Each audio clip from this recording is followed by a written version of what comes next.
Bugun ZAGS uchun olgan ko'ylagimni kiyib ko'chaga chiqmoqchiman. Bu ko'ylakni menga qarindoshim keltirgandi. U vaqt hali men umraga ham bormagandim. Ancha oldin edi. Keyin umraga borishim aniq bo'lib qolganidan keyin biza ZAGSga ariza topshirgandik.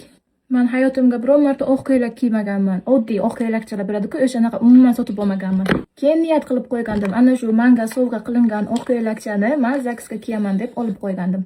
ZAGSim atmen bo'lgandan keyin esa u ko'ylakchaga umuman qaramay qo'ydim. O'zi chiroyli, lekin nimagadir alamimni o'sha ko'ylakdan oladigan bo'ldim. Bugun qarasam, havo yaxshi bo'lgan, oftob chiqqan. Nima kiyay deb garderobimga qarasam, birinchi bo'lib o'sha ko'ylagim chiqib keldi.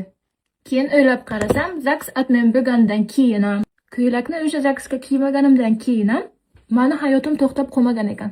O'sha vaqt ko'zimga ko'ringan hammadan alamimni olgandim. Narsadan ham, odamdan ham, hammadan. Lekin hozir o'sha situatsiyani qanday qo'yib yuborganimni o'zim ham bilmayman. Ertaga chunki ko'p yomon ishlar bo'lib ketdi va tushundimki, ozgina shoshilayotgan ekanim, ozginadan ham ancha ko'proq.